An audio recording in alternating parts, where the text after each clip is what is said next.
So even really, really big molecules, and you can see sort of the scale here. Look at these little tiny waters compared to the ginormous other molecule here, which is called lysozyme. Lysozyme is a molecule that is associated with your immune system. It breaks down germs. Um, so it's kind of important that it dissolves in your blood so that any germs that might be encountered can be destroyed.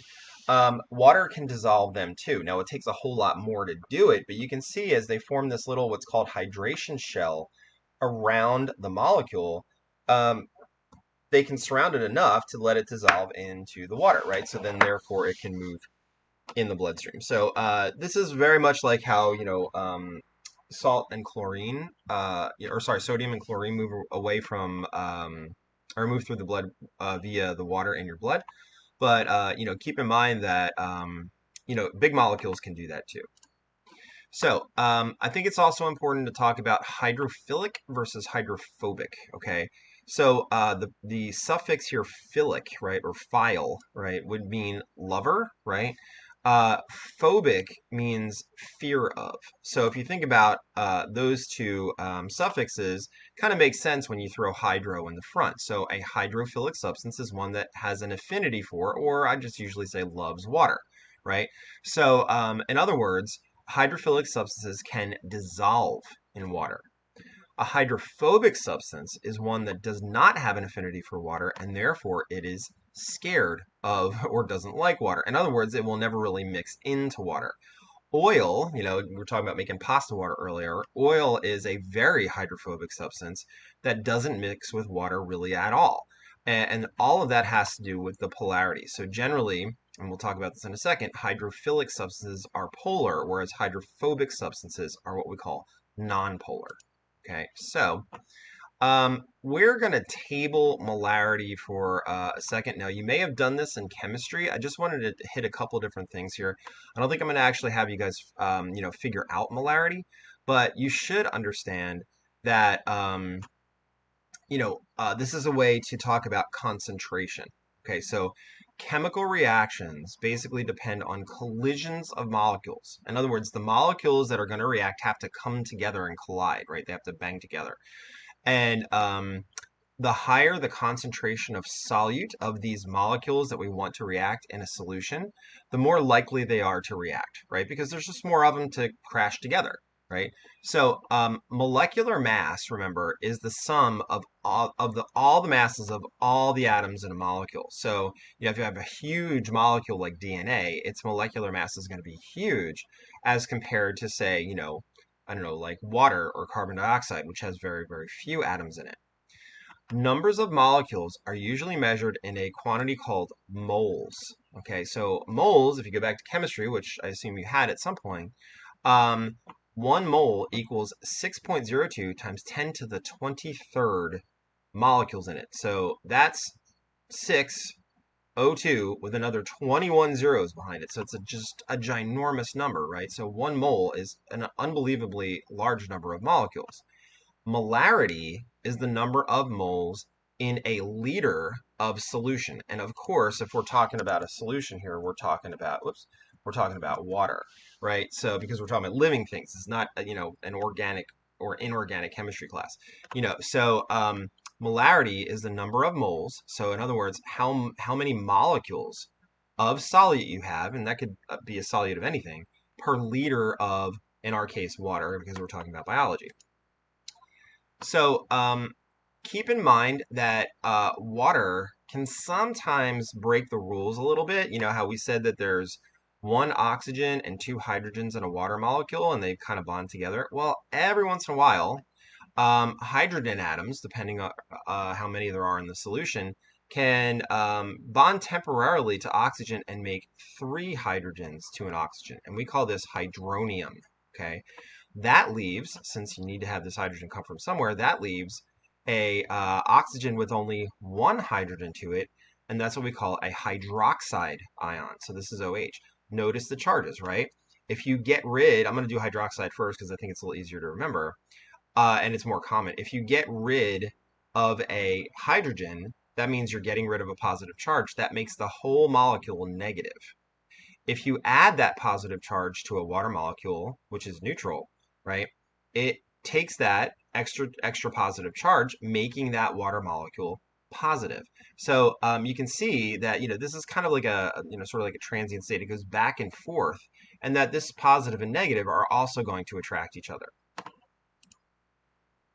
Now, what that leads to is how much charge the water can have, right? So if there's excess hydrogens in it, like we just saw on the last slide, that will make the water a little bit more positively charged. If you don't have enough hydrogens in it, in other words, a lack of hydrogens, what that's going to do is make the water relatively negatively charged. Because remember, you have that big negative oxygen in H2O, right? So that's important. In pure water, so in other words, at a pH that is neutral on the pH scale, right? Concentrations of hydrogen ions and hydroxide ions, the OHs, are equal in pure water. Okay, so that means the charges are balanced, right? Positives and negatives are balanced. Certain solutes, called acids or bases, depending on their charge, can modify the concentration of hydrogen and hydroxide. So what that means is an acid is any substance that increases the hydrogen concentration of a solution. A base is any that reduces the hydrogen concentration of solution, right? So in other words, I'm just going to fill this in here really quick. This would be more positive charges, right? So I think that that's important, whereas this would be fewer positive charges. So that's really what makes an acid, and that's really what makes a base. Now, both of them can be very reactive if we're talking about living things, but the charge is obviously going to be different, and that's going to do different things to different living systems. So biologists use something called the pH scale to describe how acidic or basic a solution is. And if you look at the pH scale, which, again, is pretty basic chemistry here, neutral solutions mean they have a base, which means they have an equilibrium between the positives and the negatives. That would be like pure water. Human blood, which is a little bit more basic than pure water, is right about there too. Okay, so you can see this is, just some example solutions on the pH scale. The pH scale goes from 0 to 14. The low numbers, in other words, everything less than 7 would be considered an acid. Okay, so you can just see, as you go up, you get more and more concentrated acid until eventually you get it to battery acid, which is, the strongest acid here on the scale. Okay. If you increase the numbers past 7, that means you get a base. So seawater is somewhere between 8 and 9. Household bleach is a really strong base. Again, you don't want this in your mucous membranes because it'll disrupt all the balance and all the water in your body, right? Oven cleaner, that stuff that strips all that, baked on stuff in your oven, really, really reactive chemical. It's not an acid, it's a base, right? So that's important. Most biological fluids are generally in the range of 6 to 8 on the pH scale. Okay, so that's somewhere between, well, urine, right, which is pretty acidic, or seawater, which is actually, pretty basic. So outside of those ranges, life doesn't do very well because all the molecules that make up a living thing can change shape, and that's generally not a good thing. We'll explain that a little bit later.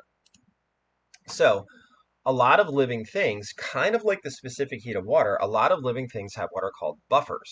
Okay, buffers are substances that minimize changes in concentrations of hydrogen and hydroxide, or what you could say it would be acid and base, right? You don't want your blood, say, to swing acid or swing to the base side of the pH scale too fast, because that would be really bad for the rest of the molecules in your body. Okay, so most buffers will actually minimize the changes, actually try to kind of like restrain the change from going to an acid or a base. So really quick, if we're talking about the overall landscape out in nature, we don't want too much acid or base, for living things because they operate in that pH range of 6 to 8. Acid rain or acid precipitation, which you may have heard of, any precipitation that falls from the sky can actually change its pH by the pollutants that we put up in the atmosphere. Okay, so any rain with a pH of lower than about 5.6 is considered acid. So that's because factories like those that produce electricity and burn a lot of coal will release a lot of sulfur into the atmosphere. I'm gonna try to draw this, but I don't have my pen here, but I wanted to make sure that you guys got this. So if you put hydrogen disulfide, right, H2, or I'm sorry, dihydrogen sulfide gas into the air, and you mix it with water, H2O, what do you get? You get H2SO4. Okay, H2SO4, if you don't know what that is sulfuric acid. Okay, which is pretty awful stuff. I mean, it's it can get very very concentrated because of all these coal burning facilities. Right, it's releasing this gas.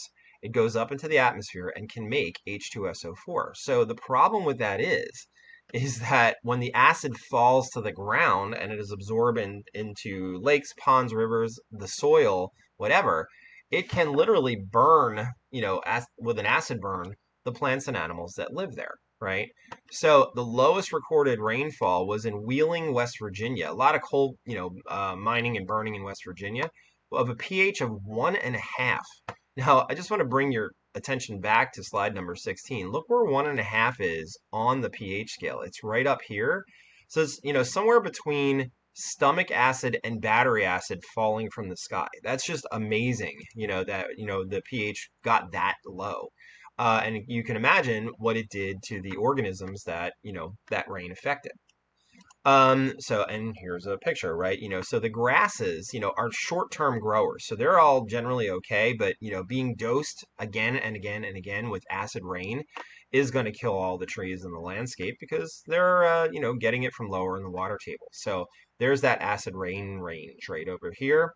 Keep in mind, it's a lower number than 7. So whenever you're talking about acid, it's generally a low number than 7. When you're talking about bases, or what was also called alkaline solutions, they're always higher than 7. Okay, so I'm going to stop right here. We're going to talk about carbon next, which I only have, I don't know, 11 slides for, right? So I just figured this would be a good place to stop. This is water presentation number 2, and the last one. We'll talk about carbon a little bit, and I think that'll probably do it for the week. So again, any questions, let me know. I'm going to go on to the next video, and I'll post it for you guys as soon as I can.